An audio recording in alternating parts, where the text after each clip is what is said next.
Բարի երեկո, Ազատության ուղիղ եթերում լրատվական կենտրոնն է, դիտեք այս ծրագրում։ Հայաստանն ու Իրանը համատեղ զորավարժություններ են անցկացնում, երկու երկրների զինվորականները սահմանային անցակետի վրա ահաբեկչական հարձակման դեմ պայքարի մեթոդներ են մշակում։ Զորավարժությունները այս ֆորմատով ունեն զսպիչ դեր։ Արդարադատության նախարարությունը սկսել է նոր սահմանադրության տեքստ գրել առանց հայեցակարգի։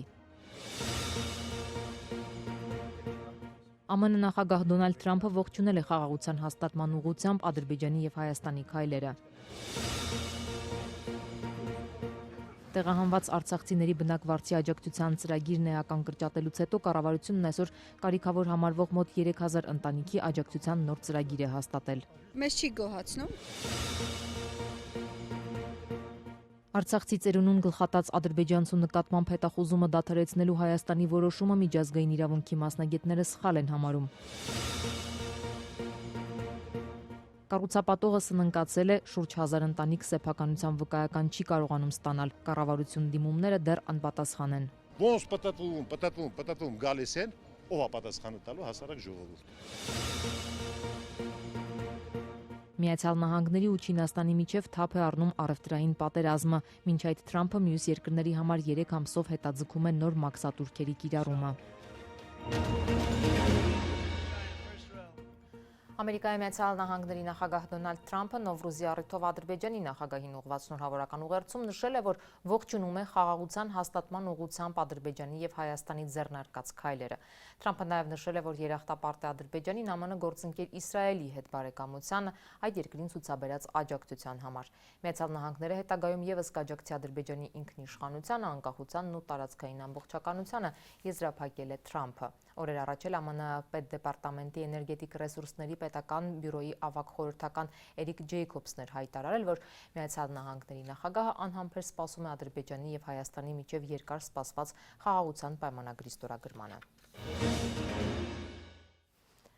Հայաստանի սահմանադրության շուրջ թնջուկը շարունակում է ել ավելի խճճվել։ Բաքվից ավելի եւ ավելի համառ է հնչում պահանջը փոխել Հայաստանի մայրօրենքը։ Հայաստանից նշում են, որ տարածքային նկրտումներ սահմանադրության մեջ չկան, որ դա Հայաստանի ներքին հարցն է, բայց եւ այնպես սահմանադրությունը փոխելու են։ Եվ ահա այժմ պարզվում է, որ սահմանադրական խորհրդի գոյությանը զուգահեռ Արդարադատության նախարարությունը արդեն սկսել է միանգամից առանց հայեցակարգի նոր սահմանադրության տեքստ գրել։ Հայաստանի սահմանադրությունը փոխելու Բաքվի շարունակական պահանջի ֆոնին կառավարությունում որոշել են առանց հայեցակարգի միանգամից նոր սահմանադրություն գրել։ Արդարադատության փոխնախարար Տիգրան Դադունցը Ազատության հետ զրույցում այսօր պնդեց. այս քայլը Ադրբեջանի պահանջների հետ կապ չունի, այդպես են որոշել, որ վարչապետի սահմանած ժամկետներում հասցնեն նոր տեքստ ունենալ։ Հայեցակարգի վրա շատ երկար աշխատանք տարվել է վերջին 2-3 տարիների ընթացքում եւ նաեւ ունենք չասեմ հաստատված հայեցակարգ, այլ ունենք հայեցակարգային փաստաթուղթ եւ հիմա մենք հիմք ընդունելով այդ հայեցակարգային փաստաթղթերը եւ նաեւ խորհրդի անդամների կողմից ներկայացված առաջարկները հիմա աշխատում ենք տեքստի վրա, որ արագացվի աշխատանքը։ Նոր սահմանադրություն ունենալու որոշում Նիկոլ Փաշինյանն անցած տարվա մայիսին էր ընդունել, բայց հանձնարարել էր նախ մինչև 2026 թվականի հունիսը սահմանադրական փոփոխությունների խորհրդում հաստատել նոր սահմանադրության հայեցակարգի նախագիծը, ապա այն ներկայացնել վարչապետի աշխատակազմ։ Դրանից կես տարի անց, այսինքն 2026-ի դեկտեմբերին արդեն պետք է հաստատվեր նոր սահմանադրության նախագիծը։ Ու թեև վարչապետի որոշմամբ այս ընթացակարգերն են սահմանված, նոր սահմանադրության մշակմանը մասնակցող Տիգրան Դադունցը չհամաձայնեց, որ նախարարությունը այժմ լրիվ այլ տրամաբանությամբ է շարժվում։ Իրականում ոչ թե շեղում է, այլ դուք շատ ճիշտ նշեցիք, որ մինչև 26 թվականի վերջ պետք է սահմանադրության տեքստի նախագիծը լիներ։ Հիմա մենք դա ենք անում։ Այսինքն ի սկզբանե որոշվել դե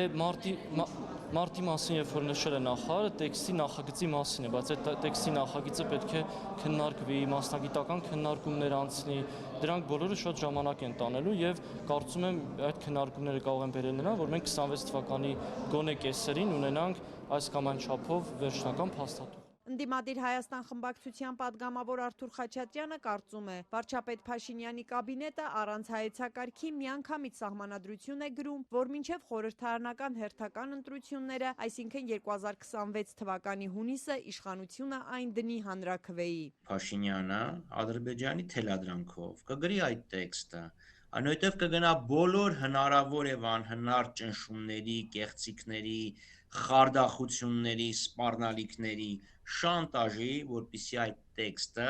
հանրաքվեով ընդունվի։ Իսկ իրեն պետք է այդ սահմանադրությունը հաստատվի հանրաքվեով, որպեսզի ըստ իր մտավարժանքների կամ հույսերի Ալիևը կստորագրի այդ թղթի կտորը, որի վրա գրված լինի խաղաղություն։ Եվ մենք պլանավորում ենք այդ հանրաքվեն նոր սահմանադրության ընդունման իրականացնել 2027 թվականին։ Չնայած օրենսդրական արգելքին, վարչապետ Փաշինյանը վերջին հարցազրույցներից մեկում չէր բացառել, որ 2027-ին ծրագրած սահմանադրական հանրաքվեն անցկացնեն 2026-ի ամռանը, խորհրդարանական ընտրություններին զուգահեռ։ Նոր սահմանադրության մշակման գործընթացում գլխավոր ինտրիգն այն է, թե կպահպանվի նախաբանը, որում հղում կա անկախության հռչակագրին։ Բաքուն հենց այդ հղումն է պահանջում հանել եւ այդպես վերջ տալ իրենց ձևակերպմամբ Ադրբեջանի նկատմամբ տարածքային պահանջներին։ Արդարադատության նախարարության պաշտոնյան այսօր կրկնեց, անկախության հռչակագրի հարցը չեն քննարկել։ Քանի որ սահմանադրությունը իրավաքաղաքական փաստաթուղթ է, իրավական առումով էլ սահմանադրական դատարանը առնվազն գործող սահմանադրության մասով այս հարցին պատասխանել է։ Նոր սահմանադրություն ունենալու առանցքային պատճառը ըստ Նիկոլ Փաշինյանի գործողի լեգիտիմության հարցն է։ Իսկ նորն ունենալու ճանապարհին ըստ վարչապետի պետք է սահմանադրության ստեղծման եւ ընդունման մեթոդները այնպիսին լինեն, որ ժողովուրդն այն համարի իրենը։ Ընդդիմադիր պատգամավոր Արթուր Խաչատրյանի խոսքով առանց հայեցակարգի միանգամից տեքստ գրելու որոշմամբ իշխանության ստեղծած այս միֆն էլ է փլուզվում։ Ընդհանրապես, եթե իրենք խոսում են ժողովրդավարության մասին, լեգիտիմ սահմանադրության մասին, իհարկե պետք է լայն քննարկում լինի ժողովուրդը ինչ տիպի պետություն է ուզում։ Այդանից հետո արդեն կարելի է գնալ եւ տեքստը գրել։ Բայց իրան պետք է թղթի կտոր, որպեսզի տանի Ալիևին ցույց տա,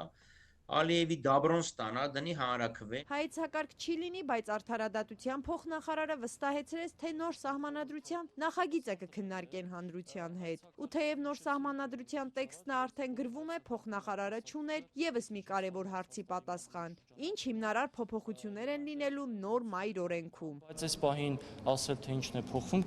կդժվարանա, որովհետև դեռ չունենք տեքստը։ Հիմա մենք աշխատում ենք եւ պետք է խորհրդի հետ դրանք համաձայնեցնենք, հետեւաբար հիմա ինչ էլ ասեմ, հետո կարող է շահարկումների տեղիք տալ առնվազն օրինակ խորհրդի անդամների կողմից, որ իրենց հետ առանց քննարկելու կամ համաձայնեցնելու մենք թեզեր ենք արտահայտում, որը իրենց հետ չի քննարկվել։ Իդեպ, այս պահին փաստացի չի գործում նաև սահմանադրական փոփոխությունների խորհուրդը։ Այն կես տարուց ավելի է նիստեր չի գումարում։ Մինչդեռ վարչապետի որոշման համաձայն այդ նիստերը պետք է առնվազն 2 ամիսը մեկ անցկացվեին։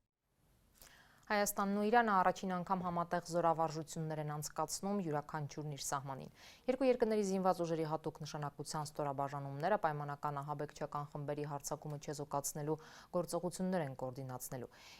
Իրանական կողմից նշում են, որ վարժանքները զինված ուժերի մարտական պատրաստվածությունը բարձրացնելու համար են իրականացվում, իսկ իրանագետը 3 մեկնարկած զորավարժությունները աննախադեպ է համարում։ Երևանն ու Թեհրանը երեկվանից երկօրյա համատեղ զորավարժություններ են սկսել։ Հայաստանի զինուժը հայ-իրանական սահմանի հայկական, իսկ Իրանը սեփական հատվածում, Նորդուզի շրջանում։ Հայաստանի ռազմական կառույցը չի հստակեցնում, թե սահմանի հայկական կողմի կոնկրետ որ հատվածում են անցկացվում զորավարժություններն ու թե քանի զինվորական է մասնակցում։ Տարածված հաղորդագրությունում նշվում է միայն հատուկ նշանակության ուժերի ներգրավվածության մասին։ Զորավարժությունը ենթադրում է Հայաստան-Իրան պետական սահմանին տեղակայված սահմանային անցակետերի վրա պայմանական ահաբեկչական խմբերի հարձակումը չեզոքացնելու գործողություններ։ 3 հաղորդել էին Հայաստանի պաշտպանության նախարարությունից։ Ռազմական գերատեսչությունից վարժանքների վերաբերյալ տեսանյութեր դեռ չեն հրապարակել։ Մինչդեռ իրանական կողմը կարճ տեսանյութեր է տարածել, որոնք սակայն բուն վարժանքներից չեն։ Թեհրանից շեշտում են, որ Հայաստանի եւ Իրանի համատեղ զորավարժությունները խաղաղ բնույթ են կրում։ Իսլամական հեղափոխության պահապանների կորպուսի ցամաքային զորքերի փոխհրամանատարը հայտարարել է, դրանք սահմանային անվտանգությունն ապահովելու նպատակ ունեն։ Իրանի եւ Հայաստանի սահմանային տարածքներում որևէ վտանգ չկա, դա արվում է մարտական ուժերի պատրաստվածությունը բարձրացնելու, ահաբեկչության դեմ պայքարելու եւ կայուն խաղաղություն պահպանելու համար։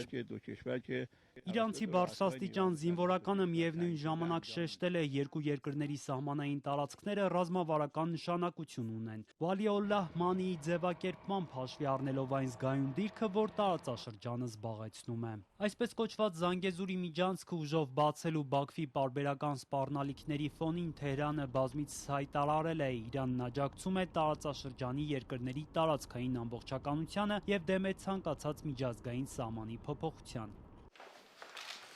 Երկու շաբաթ առաջ Երևան ժամանած Իրանի արտգործնախարարը վերստին հաստատեց Թեհրանի դիրքորոշումը, շեշտելով Իրանը տարածաշրջանում էսկալացիայի վտանգ է տեսնում։ Իրանագետ Ալեն Շադունցը կարծում է, որ համատեղ զորավարժությունները Թեհրանի հայտարարությունների գործնական շարունակությունն են։ Շեշտում է Իսլամական Հանրապետությունը զորավարժությունները սովորաբար օգտագործում է հակառակորդներին զսպելու համար։ Սրանով իրանական կողմը փորձում է ցույց տալ, որ եթե լինի անկայունություն սահման այն հատվածում իրենք անպայման ինչ-որ ձևով կարձագանքեն։ Զորավարժությունները բնականաբար չեն հստակեցնում, թե արձագանքի բնույթը ինչպիսին կլինի։ Իրանագետը աննախադեպ է համարում Երևանի ու Թեհրանի համատեղ զորավարժությունները։ Կարելի է ասել նմանատիպ զորավարժություն անելով որոշակիորեն նշмарվում է, որ Իսլամական հեղափոխության պահապանների կորպուսի ցամաքային ստորաբաժանումը կարող է ընդգրկված լինել, որպեսզի թույլ չտա, որ ադրբեջանական կողմը, եթե հարձակում իրականացնի, առնվազն արդյունավետ վերահսկողություն կարողանա ապահովել այդ հատվածի նկատմամբ։ Թե որ կողմն է դրանց նախաձեռնողը, պաշտոնապես չի հստակեցվում։ Շատունցը սակայն նկատում է վերջին տարիներին Թեհրանն է երկկողմ զորավարժություններ անցկացնելու պատրաստակամության մասին հայտնել։ Հաշվի առնելով կա սահմանափակ տեղեկատվությունը, իրանական կողմը վերջին մի քանի տարիներին պատրաստակամ է եղել զորավարժություններ անել։ Հայկական կողմն է, որ փորձել է հասկանալ, թե դա իր մեջ ինչ ռիսկեր է պարունակում ու երևի վերջին շրջանում որոշել է, որ հարկավոր է գնալ նաև այդ քայլով, որպեսզի ուժեղացնի այս զսպողական գործիքի դերը։ Վերջին շաբաթներին Բաքուն հայկական կողմին մեղադրում է իր դիրքերը թիրախավորելու համար, Սյունիքի գյուղերից էլ հաղորդում են կրակոցների մասին։ Նույն ընթացքում Ադրբեջանից նոր ռազմական առճակատման վտանգի պահպանման մասին ամենաբարձր նախագահի մակարդակով են հայտարարում։ Իլհամ Ալիևը երեկ պնդել էր այդ վտանգը կա, քանի դեռ ստորագրված չէ խաղաղության համաձայնագիրն ու Հայաստանը ամբողջությամբ չի հրաժարվել Ադրբեջանի նկատմամբ բոլոր տարածքային պահանջներից։ Բաքուն էլ իր հերթին 2 օր առաջ հայտնեց ավիացիայի մասնակցությամբ իրականացված զորավարժությունների մասին։ Տեղահանված արցախցիների բնակվարձի աջակցության ծրագիրը էականորեն կրճատելուց հետո կառավարությունն այսօր մի առանձին որոշում է ընդունել, որը վերաբերում է կարիքավոր համարվող մոտ 3000 ընտանիքի։ Այս միաջակցությամբ բռնի տեղահանված ընտանիքի մի անդամը կստանա 40,000 դրամ, մյուս անդամները 10,000 դրամ։ Ծրագրին, որ կգործի մինչև տարեվերջ, կարող են դիմել այն ընտանիքները, որոնք մեկ անդամի հաշվարկով ամսական 55,000 դրամից ավելի քիչ եկամուտ ունեն։ Ինչպես են գնահատում կառավարության այս քայլը, մարտի վերջից Ազատության հրապարակում նստացույց անող արցախցիները, որ պահանջում են նախ արժանապատիվ բնակարանային ապահովման ծրագիր մշակել, ապա նոր կրճատել բնակվարձի ծրագիրը։ Մեզ չի գոհացնում, քանի որ այն տարբերակով, որ իրենք են առաջ քաշել, դա անընդունելի է։ Նախ անգամ հասարակ քաղաքացու համար շատ դժվար է այդ հաշվարկը հասկանալ։ Անգամ իրենց համար, կառավարության համար է դժվար, էլ բանաձևը, որ իրենք առաջ են քաշել, ինչպես են հաշվարկելու, ինչպես են տրամադրելու։ Մենք շատ մի քանի պատճառներ էինք տարբերակներ ենք իրենց առաջարկել, որ մի արցախցի ստանում է 500,000, 1 միլիոն դրամ, ապա ավտոմատ զրկեիք իրենց ստացած աջակցությունից, ոչ թե բոլորին նույն արշինով չափել։ Այսինքն, այստեղ մենք իսկապես գոյապայքար է, սոցիալական իրավունքի, ապրելու իրավունքի համար ենք պայքարում։ Եվ այս տարբերակը, որ իրենք առաջ են քաշել, միանշանակ մեզ չի գոհացնում եւ շարունակելու ենք մեր առաջ քաշել այն տարբերակները, որոնք իրենց նախագծով մենք իրենց ներկայացրել ենք։ Այս պահին խնդիրները շատ են, բայց այն տարբերակները, որոնք կան, պետք է ավելի պարզեցվեն, որպեսզի հասարակ քաղաքացին կարողանա իր գիտելիքի կամ հնարավորության սահմաններում ծրագրերից օգտվել։ Երբ արցախցիները սկսեցին Ազատության հրապարակում բարձրաձայնել իրենց սոցիալական խնդիրները եւ մատնացույց անել կառավարության սոցիալական աջակցության ծրագրերի բացերը, զուգահեռաբար հատկապես սոցցանցերում ավելացան ատելության խոսքի դրսևորումները արցախցիների դեմ։ Դրանց հեղինակների թվում նաև պետական պաշտոնյաներ կային։ Մարդու իրավունքների պաշտպանը երևույթը խիստ դատապարտելի է համարել, իսկ որոշ հրապարակումներով գուցե զբաղվեն նաև իրավապահները։ Դեռ պարզ չէ Արցախից բռնի տեղահանվածների Հայաստանը լքելու լուրերից ուրախացողների հայտարարությունները ատելության, խտրականության ու թշնամանքի խոսք կհամարեն իրավապահները, թե ոչ։ Երեկ փաստաբան Ռոման Երիցյանն է քննչական կոմիտե հաղորդում ներկայացրել, կցելով Արսեն Արս Աշակյան անունով հանդես եկող օգտատիրոջ գրառումը, որտեղ նա չէր թաքցրել իր ատելությունը արցախցիների նկատմամբ ու վիրավորական արտահայտություններով մեջ բերել էր Արցախի խորհրդարանի падգամավոր Մետաքսե Հակոբյանի խոսքը, թե Ղարաբաղցիների 30%-ը լքել է Հայաստանը։ Աստված տա երբեք չվերադառնաք ու շարունակական լինի, գրել էր Facebook-յան օգտատերը։ Facebook-ում Նյու Յորքի բնակիչ ներկայացող այս օգտատերը հայտնի է իր իշխանամետ դիրքորոշմամբ, ակտիվ գովեստի խոսքեր է գրում իշխանականների, հատկապես վարչապետ Փաշինյանի մասին։ Արդյոք վարչապետի ակտիվ աջակիցը կմեղադրվի արցախցիների նկատմամբ ատելության խոսք տարածելու համար։ Իրավապահները դեռ չեն արձագանքում։ Քննչականից Ազատությանն ասացին, որ այս պահին փաստաբան Ռոման Երիցյանի հաղորդման հիման վրա դեռ քրեական վարույթ չկա։ Սա արցախցիների նկատմամբ ատելության խոսքի միակ օրինակներից չէ։ Անգամ կառավարության անդամներն են անզուսպ այս հարցում։ Երեկ կառավարության աշխատակազմի ղեկավարի տեղակալ Տարոն Չախոյանն էր քննադատել արցախցիների բողոքի ակցիաները, հեգնել ընդդիմության գործողությունները, իսկ արցախցիներին ցույցի մատերիալ անվանել։ Սեզոնային ընդդիմությունը իրեն հարիր ոճով հայտարարեց եղանակների տաքանալուն պես իշխանափոխության մասին։ Անձրևոտ եղանակին մի տեսակ անհարմար է հայրենիք փրկելը։ Ընդդիմության միակ նպատակը արցախցիներին ցույցի մատերիալ օգտագործելով իշխանափոխություն անելն է։ Գրեթե նույն արտահայտությունն ամռանը խորհրդարանի ամբիոնից հնչեցրել էր վարչապետ Նիկոլ Փաշինյանը իր հրաժարականի պահանջով ցույցի օրերին։ Ձեզ Լեռնային Ղարաբաղի ժողովուրդը 98 թվականից հետո պետք է եղել ձեր իշխանությունը պահելու համար։ Այսօր իրանք բերել եք որպես ցույցի մատերիալ 5000 դրամով ցույցերի բերելու համար։ Իշխանամերձ բլոգեր Ռոման Բաղդասարյանն էլ 2 օր առաջ մեջ բերել էր փողվարչապետի հայտարարությունները, հայհոյախառն արտահայտություններ գրել Արցախի նախկին իշխանությունների մասին ու մեղադրանքներ ուղղել արցախցիներին։ Այսօր ղարաբաղցիների պատճառով Հայաստանի բնակիչները ապրում են վախի մթնոլորտում, որովհետև ղարաբաղցիները բոլորին սպառնում են հաշվեհարդարով եւ փողոցներում գոռում մարդկանց վրա, ովքեր պաշտպանում են իշխանությանը։ Ինչու են այս հանցագործները թալանում մեր հարկերը եւ դեռ սպառնում այն մարդկանց, ովքեր պաշտպանում են պետականությունը։ Ինձ արդեն թվում է, որ բոլոր ուժային կառույցները Ղարաբաղի հանցավոր խմբավորումների ձեռքում են։ Այլ կերպ հնարավոր չէ բացատրել այս մարդկանց լռությունը, թե ինչպես են այդ մարդիկ քանդում Հայաստանը եւ սադրանքներ ստեղծում նոր պատերազմի համար։ Այս պահին միայն մարդու իրավունքների պաշտպան Անահիտ Մանասյանն է, որ սոցիալական ցանցերում եւ լրատվամիջոցներում տարածվող խտրական, անհանդուրժողականություն ու ատելություն հրահրող խոսույթը խիստ դատապարտելի է համարել։ Պաշտպանի աշխատակազմի կողմից իրականացված լրատվամիջոցների եւ սոցիալական հարթակների շարունակական մշտադիտարկումների արդյունքում արձանագրվել են նման հիմքերով խտրականության եւ ատելության խոսքի տարատեսակ դրսեւորումներ, այդ թվում արցախահայերի նկատմամբ, ինչը խիստ անթույլատրելի է հանրային համերաշխության ամրապնդման եւ հասարակության բևեռացման բացառման տեսանկյունից։ Հանրային ռադիոյի տնօրեն Արմեն Քոլոյանի կինը Շուշան Ղազարյանը դեռևս միակն է, որ Facebook-ում ափսոսանք է հայտնել, ներողություն խնդրել իր մեկնաբանության համար ու պնդել, թե իր խոսքերը Արցախի ղեկավարների մասին են եղել։ Նա էլ Ազատության հրապարակում մարտի վերջին արցախցիների հանրահավաքից հետո գրել էր, թե մեր հացը լափում եք, մեր դեմ միավորվում, իսկ արցախցիներին Աստծուց մոռացված դժբախտներ էր անվանել։ Ցավում եմ, որ դառնությունս եւ զայրույթս վերաճել են սուր խոսքի։ Հայցում եմ դրանից վիրավորված արցախցիների ներողամտությունը։ Արցախցի քաղաքագետ Տիգրան Գրիգորյանը արցախցիների դեմ ատելության արշավի ետևում իշխանություններին է տեսնում։ Ոչ միայն խրախուսում է իշխանությունների կողմից, այլ նաև իրականացում է իշխանությունների կողմից, երբ վարչապետի աշխատակազմի տեղակալն է զբաղվում դրանով, երբ իշխանական падգամավոր Արսեն Թորոսյանն է զբաղվում, երբ ԿՊ-ական վերահսկողության տակ գտնվող Civic-ը լրատվամիջոցն է ամենօրյա ռեժիմով ատելության խոսք տարածում, Media News-ը, որը եւս գտնում է իշխանությունների ազդեցության ներքո, ու սա պարզապես խայտառակ ինչ-որ գործընթաց է եւ առանց այդ էլ դժվար վիճակում գտնվող մարդկանց հիմա դարձնում են նաեւ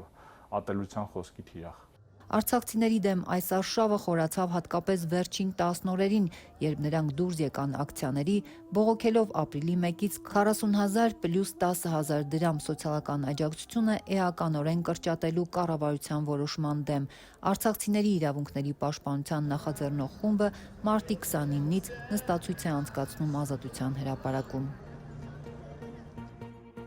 Եթերում Ազատության լրատվական կենտրոնն է, մեր լուրերին կարող եք հետևել նաև Ազատության տելեգրամյան ալիքում, իսկ այս ծրագրի երկրորդ մասում առաջարկում ենք։ Արցախցի ծերունուն գլխատած ադրբեջանցու նկատմամբ հետախուզումը դադարեցնելու Հայաստանի որոշումը միջազգային իրավունքի մասնագետները սխալ են համարում։ Կառուցապատողը սննկացել է, շուրջ 1000 ընտանիք սեփականության վկայական չի կարողանում ստանալ, կառավարություն դիմումները դեռ անպատասխան են։ Ոնց պատտվում գալիս են, ով է պատասխանը տալու հասարակ ժողովուրդ։ Միացյալ Նահանգների ու Չինաստանի միջև թափ է առնում առևտրային պատերազմը, մինչ այդ Թրամփը մյուս երկրների համար 3 ամսով հետաձգում է նոր մաքսատուրքերի կիրառումը։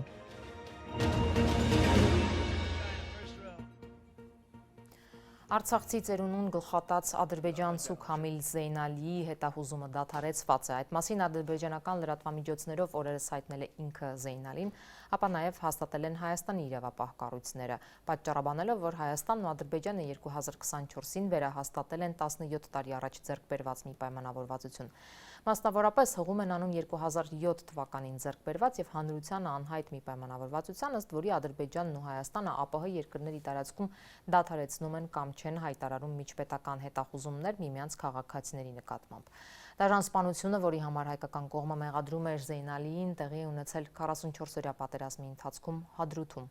Հայ ծերունու գլխատման տեսանյութերը միջազգային հետաքննող լրագրողներն էին ուսումնասիրել եւ համեմատել դրանց իսկությունը։ Հայկական կողմի քայլը հակասական եւ անտրամաբանական է, կարծում են միջազգային իրավունքի մասնագետներն, ընդգծելով, որ հենց միջազգային իրավունքն է պահանջում պատժել պատերազմական հանցագործներին։ Մենք սա ավելի գնահատում ենք հենց ներկա քաղաքական պրոցեսների կոնտեքստում, երբ Հայաստանը հրաժարվում է միջպետական գործերից, հրաժարվում է, ցանկանում է հրաժարվել ապագայում նոր հայցեր ներկայացնելուց, հրաժարվում է միջազգայինորեն բարձրաձայնել ադրբեջանցի հանցագործների նկատմամբ պատժամիջոցների կիրառման հարցը, հրաժարվում է անգամ բարձրաձայնել անհատական քրեական պատասխանատվության հարցը, որի նպատակը չզայրացնել, չանհանգստացնել Ադրբեջանի իշխանություններին այն ակնկալիքով, որ նրանք կգտնվեն կառուցողական եւ կստորագրեն խաղաղության առնչվող ինչ-որ փաստաթղթեր։ Հիմա ես չեմ տեղակայել մեր հասարակությունը առաջի անգամ է լսում երևի նման իրավական փաստաթղթի առկայության մասին, անպայման հասարակությունը պետք է տեղեկացված լիներ դրա մասին։ Մանավանդ որ եվրոպական դատանի վարույթներում Ադրբեջանը բացի հայտարարել է, որ ոչ մի իրավական պայմանավորվածություն Հայաստանի եւ Ադրբեջանի միջեւ չի կարող գործել, քանի դեռ չկա խաղաղության պայմանագիր եւ դիվանագիտական հարաբերությունների հաստատում։ Որպեսզի որևէ հաստատում համարվի օրինական, դա պետք է հրապարակված լինի առաջին։ Երկու որակական պահանջներ են ներկայացում իրավական նորմատիվ ակտերին, առաջինը հրապարակված է։ Հիմա եթե դա հրապարակված չի, ուրեմն համարեք, որ դա գոյություն չունի եւ դա չի կարող կիրառվել։ Պետք է տարածվեն պայմաններ, որ մեկ այդ համաձայնագրով նախատեսված են ընդհանրակարգեր։ Այսինքն ոնց է լինի նման հանցագործները չեն կարող անպատիժ մնալ, որովհետեւ երկու պետություն այդպես են ցանկանում։ Նման հանցագործությունները դրանք կոչվում են միջազգային իրավունքի պարտադիր նորմեր, չի կարող չլինել որևէ իրավական փաստաթուղթ, որ այդ անձանց պատժի չընթարկվեն միջազգային բնույթի հանցագործությունները։ Բաքվում միջազգային կառույցների, անկախ լրատվամիջոցների եւ փաստաբանների բացակայությամբ շարունակվում են հայ գերիների նկատմամբ դատավարությունները։ Դրանց մասին տեղեկություն է փոխանցում միայն ադրբեջանական պետական Ազերթաչը, որի հաղորդածը հնարավոր չէ ստուգել։ Միակ կառույցը, որ կարողանում է երբեմն այցելել հայ գերիներին, Կարմիր խաչն է Բաքվում, սակայն մտադիր է նաեւ այդ կառույցի գործունեությունը դադարեցնել։ Բաքվի զինվորական դատարանում շարունակվել է 15 հայերի, այդ թվում Արցախի նախկին ռազմաքաղաքական ղեկավարության դատավարությունը։ Ադրբեջանցի մեղադրողի հարցերին այսօր պատասխանել է Մելիքսեթ Փաշայանը։ Նրա հարցաքննության մասին Բաքուն կարճ հաղորդագրություն է տարածել, նշելով, թե Փաշայանը զինվորական ծառայության մեջ է եղել եւ որ նրան ամրակցված է եղել Կալաշնիկով տեսակի ինքնաձիգ։ Միջազգային կառույցների, անկախ լրատվամիջոցների եւ փաստաբանների բացակայությամբ ընթացող դատավարությունից որոշ մանրամասներ է փոխանցել ադրբեջանական պետական ազերթաճը։ Ըստ լրատվամիջոցի Փաշայանն ասել է, որ ծառայել է Աղդամի շրջանի տարբեր գյուղերում։ Ադրբեջանցի մեղադրողը նրան հարցրել է, թե քանի որ Աղդամը ադրբեջանական շրջան է, հետևաբար ումից է այն պաշտպանել։ Բաքվի դատարանի առջև կանգնած Հայաստանի գերեվարված քաղաքացին հարցն անպատասխան է թողել։ Մելիքսեթ Փաշայանը, որ Արցախի ռազմաքաղաքական ղեկավարության հետ միասին Ադրբեջանի կողմից մեղադրվում է ահաբեկչության, ցեղասպանության եւ ռազմական մի շարք հանցագործությունների մեջ, գերեվարվել է 2023-ի սեպտեմբերին ադրբեջանական ռազմական հարձակումից հետո։ Նա ծնունդով Ասկերանի շրջանի Սզնեկ գյուղից է։ Ադրբեջանական զինված ուժերը, երբ արդեն մտել են Սզնեկ, տեղի բնակիչները, ով ինչպես կարողացել է, լքել են իրենց տները։ Գյուղում մնացել են տարեց մի քանի բնակիչներ, ներառյալ Մելիքսեթի հաշմանդամ եղբայրը Մավրիկը։ Անօգնական մարդկանց գյուղից անվտանգ տարհանելու նպատակով Մելիքսեթը փորձել է օգնություն գտնել, բայց ավելի ուշ գերեվարվել է ադրբեջանցիների կողմից։ Մելիքսեթը, որ իր ինքը մենակ լիներ, կարողանար փախնել, բայց որ իրան հետ մեծահասակներ են, մեծահասակներ են, ոնց ինքն ա եղել, Մավրիկն ա եղել, իր հոպարն ա եղել, գյուղապետի հայրն ա եղել, մեզ մոտ նենց հարևան կա այդ Արտո Միքայելյանը, այդ մարդն ա եղել, դե դրան գտել են մահացած Կարմիր գյուղի անտառների մեջից։ Սիտուացիան դժվար էր, դրա համար չկարացա փակնել։ Իդեպ այն ժամանակ գերեվարվել էր նաև Մելիքսեթի հաշմանդամ եղբայրը Մավրիկը, ում ադրբեջանցիները հրազենային վիրավորում հասցնելուց հետո շուրջ 1 շաբաթ խոշտանգումների են ենթարկել, ապա օրեր անց Կարմիր խաչի միջոցով հանձնել հարազատներին։ Քնաստեղը բաճիկու խփում են։ Դերին վեկած։ Մի ոտանի կաղնեցրել են։ Ասում է ոնց է աջիմանիարա, ասում ձերնես կարում չեմ ցավը։ Ձերնես կարում չեմ ցավատամ։ Ամա արա Եվրոպական դատարանում հայ գերիների շահերի պաշտպան Սիրանուշ Սահակյանն այսօր խոսելով Բաքվում հայ գերիների վիճակի մասին շեշտեց, որ այս ողջ ընթացքում խոշտանգումների կանխարգելման անկախ որևէ կառույց նրանց այցելելու, պահման պայմանները, ֆիզիկական եւ հոգեբանական վիճակը դիտարկելու հնարավորություն չի ունեցել։ Միակ կառույցը, որ կարողանում է 6 շաբաթը մեկ այցելել հայ գերիներին, Կարմիր խաչն է, որը սակայն հրապարակային չի խոսում պատանդարված հայերի վիճակի մասին։ Իդեպ Բաքուն մտադիր է միջազգային այս կառույցի գործունեությունը եւս դադարեցնել։ Ինչ առնչվում է ֆիզիկական հոգեբանական վիճակին, բռնությանը կամ հայերի արժանապատվությունը վիրավորող ստորացնող գործելակերպին, ապա այս մասով նշեմ, որ մենք որևէ տեղաշարժ չենք դիտարկում, ավելին առանձին զարգացումների ֆոնին կարող ենք անգամ տեսնել այդ դրսևորումների խստացում։ Եվ մեր արձանագրումը այն է, որ հայերը եղել են, մնում են եւ շարունակում են պահվել այնպիսի պայմաններում, որոնք անմարդկային են եւ ենթարկվում են այնպիսի վերաբերմունքի եւ ճնշումների, որոնք այո, որակվում են որպես խոշտանգում իրենց ինտենսիվությամբ եւ պատճառված ցավի բնույթը գնահատելով։ Միջազգային իրավունքի մասնագետը նշում է, որ բռնությունների կոնկրետ դրսևորումների մասին չեն կարողանում խոսել, նաև բանտերում գտնվող գերիներին չվնասելու նպատակով։ Սահակյանն ասում է, որ կոնկրետ դեպքերի մասին խոսելով անազատության մեջ գտնվող անձինք Բաքվում կարող են վրեժխնդրության զոհ դառնալ։ Ունենք արձանագրված դեպքեր, երբ ընտանիքի կողմից խնդրի բարձրաձայնումը հանգեցրել է պատժիչ գործողությունների։ Ադրբեջանական բանտերում պահվող 23 հայ գերիներից 5-ը գերեվարվել են 2020 թվականի 44-օրյա պատերազմից հետո։ Մյուս 18-ը, այդ թվում Արցախի ռազմաքաղաքական ղեկավարությունն արդեն պատանդարվել են 2023-ին։ Եվրոպական դատարանում հայ գերիների շահերի պաշտպան Սիրանուշ Սահակյանի փոխանցմամբ 23-ից 7-ի նկատմամբ Բաքվի դատարաններն արդեն մեղադրական դատավճիռներ են կայացրել, որոնք ուժի մեջ են մտել։ Մյուս 16-ի գործերով Բաքուն 2 առանձին դատական գործընթաց է նախաձեռնել Արցախի նախկին պետնախարար Ռուբեն Վարդանյանի գործը առանձնացնելով մյուս 15-ի գործից։ Ինչպես միջազգային իրավունքի մասնագետն է բացատրում, հաշվի առնելով, որ Վարդանյանի նկատմամբ միջազգային հետաքրքրությունը բավական մեծ է, Բաքուն առանձնացնելով Վարդանյանի գործը փորձել է Արցախի նախկին ռազմաքաղաքական մյուս ղեկավարների դատավարությունը դուրս բերել միջազգային ուշադրության կենտրոնից։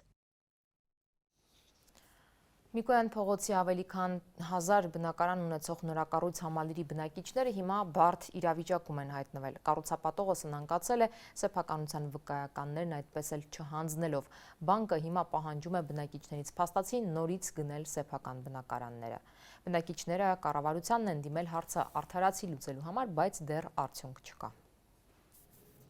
Անաստաս Միկոյան 64-ի բնակիչներն արդեն երկրորդ անգամ են հավաքվում կառավարության շենքի առջև, որ վարչապետը կամ փոխվարչապետն իրենց ընդունի։ 6 մասնաշենքից կազմված ու ավելի քան 1000 բնակարան ունեցող համալիրի կառուցապատող NS Construction-ը քաղաքապետարանի կողմից շինարարության ավարտական ակտը ստանալուց հետո սնանկացել է։ Բնակիչներն ասում են, անհասկանալի շրջապտույտի մեջ են հայտնվել կառավարություն, կառուցապատող, Ամիո բանկ, քաղաքապետարան, կասկածներ ունեն, որ այս սնանկացման գործընթացը կեղծ է։ Կաշկանդված են,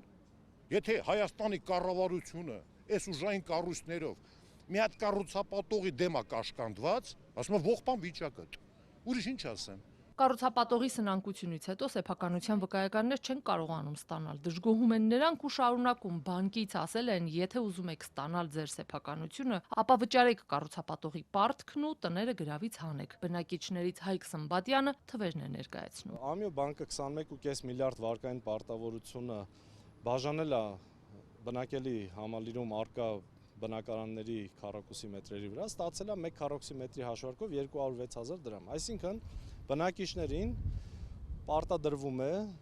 բացի իրենց պայմանագրային գումարներից լրացուցիչ 206,000 դրամ յուրաքանչյուր քառակուսի մետրի հաշվարկով նորից գումար վճարել, որպեսզի կառուցապատողի անպարտաճանաչ կառուցապատողի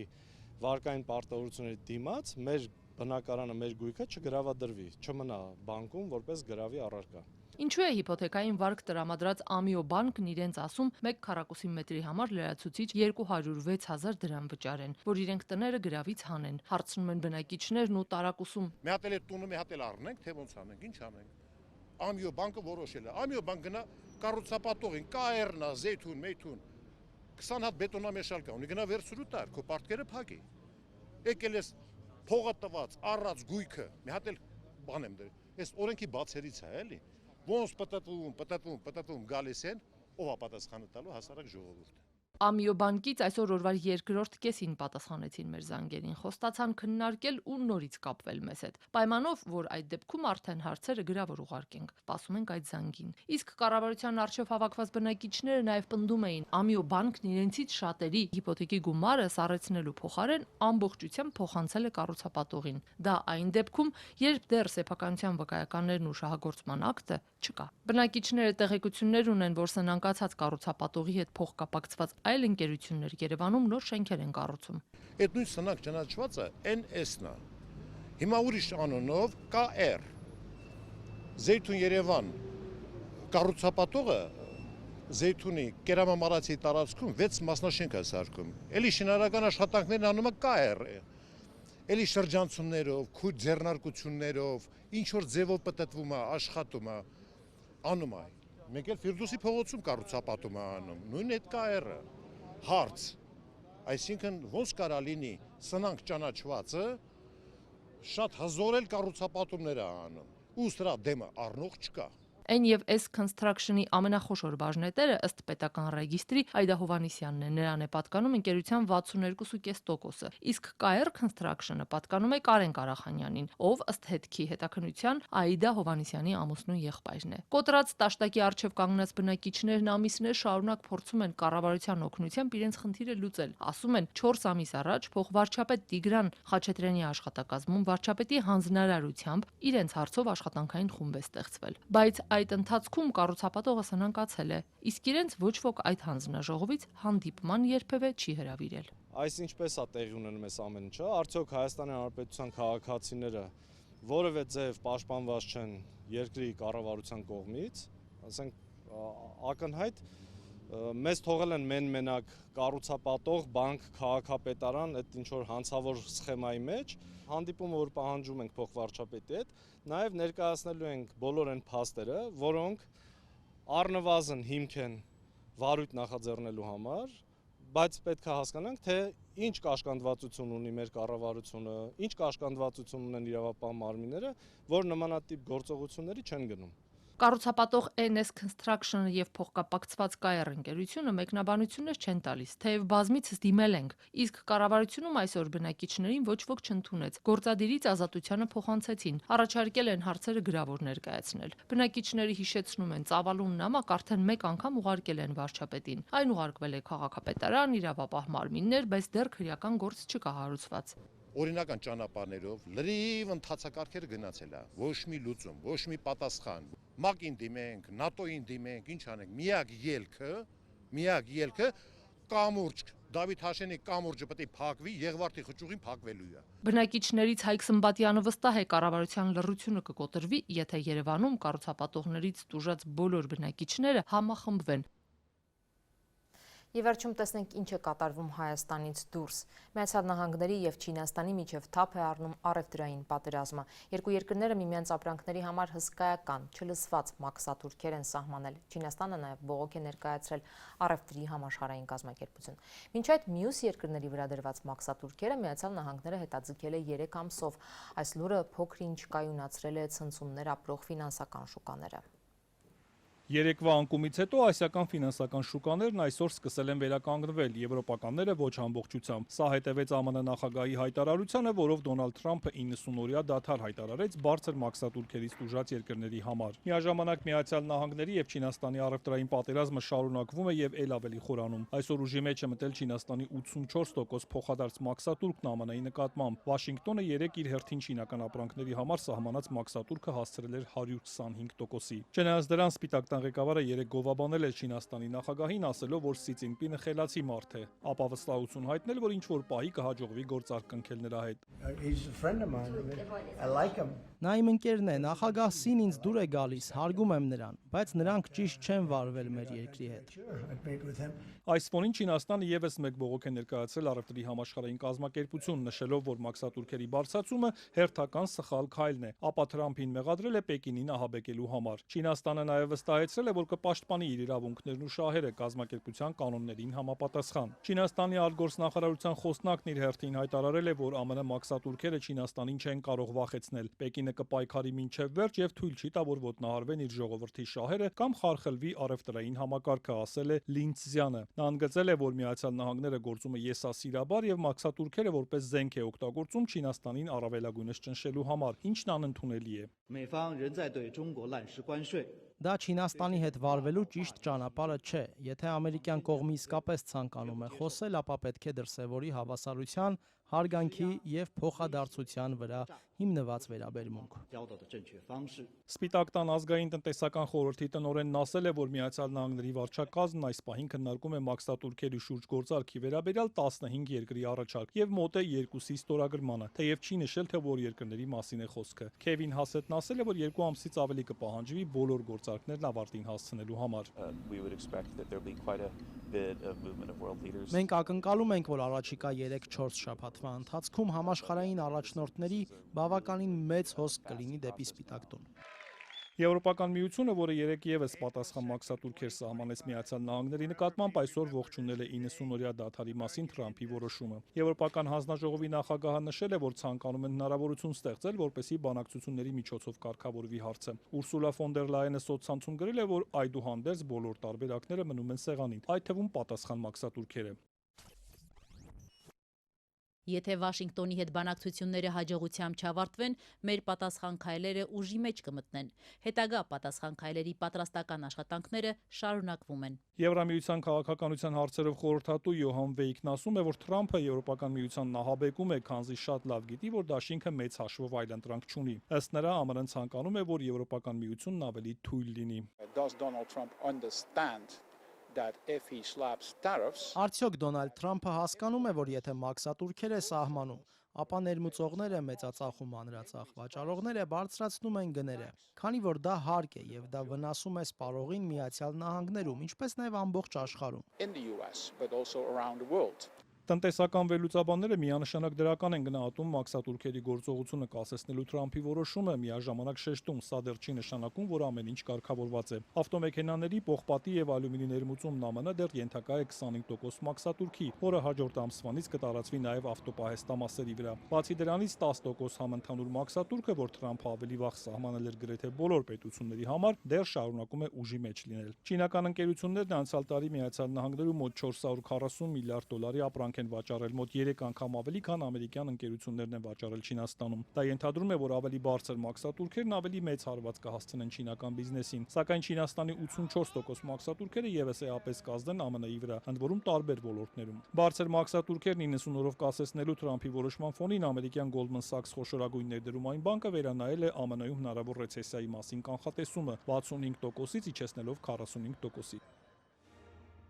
Այսքանն էինք նախատեսել այսօրվա համար։ Նորություններին հետևեք ազատություն.am կայքեջում եւ սոցիալական մեդիայի մեր էջերում, իսկ լրատվական թողարկումները եթերում կլինեն վաղ ժամը 16-ից։ Հաջողություն։